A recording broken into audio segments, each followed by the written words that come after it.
Let me please intervene at this stage that even criminality has its own trajectory. First and foremost, we must redefine what internal security is all about. I don't want to get carried away with this is the lead agency for internal security. Is it the internal security of using water cannon to quell riot? Is it the internal security of separating two communities that are fighting?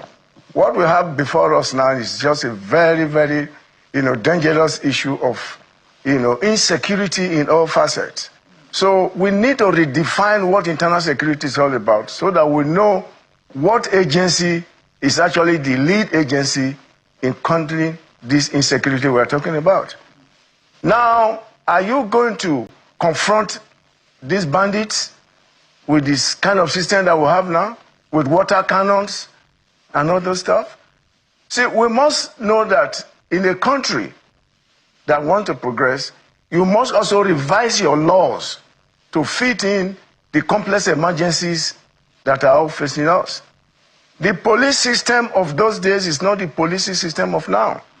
And it would be, an over-exaggeration to think that the current security situation we have now will be left in the hand of the police.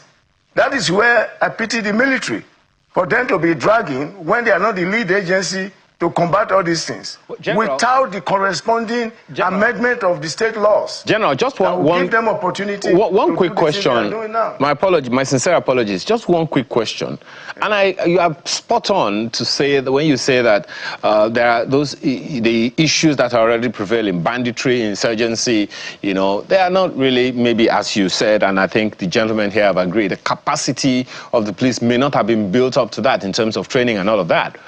But can we question the responsibility of the police to prevent what we are now fighting? If it was possible for us to prevent it through the, some of the issues that he has raised, the strategy that he has talked about, which is, sitting down with the various communities to say, okay, let's make sure that let's at least crime map, know what the problem is, so it doesn't even come up in the first place, to the point where the military now has to step in.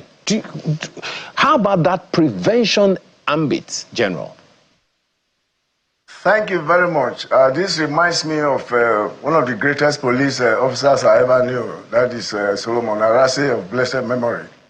In his paper in the Defense College, where I was supervising his project, he talked about this intelligence, as key, in policing.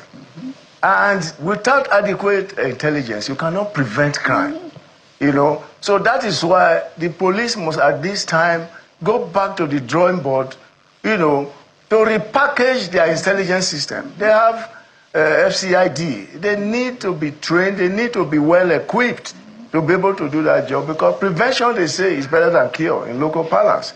So that preventive system is very key. And that is where the police should actually hold sway.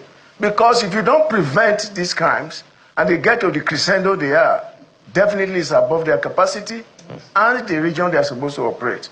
So intelligence gathering is very key. So they need to up their game. And as a matter of fact, I do not know how they do their budget, because you must be very, very deliberate in budgeting system. Because one thing you cannot take away from the Nigerian police is providing adequate intelligence to prevent criminalities. If it is not properly done, then you have this monster that is confronting us. So my own advice to the police is, in your budget, try to re-emphasize the need of preventive act, which is actually a key tool for policing. So if you get this right, all these things that we are facing may not develop to this stage they are.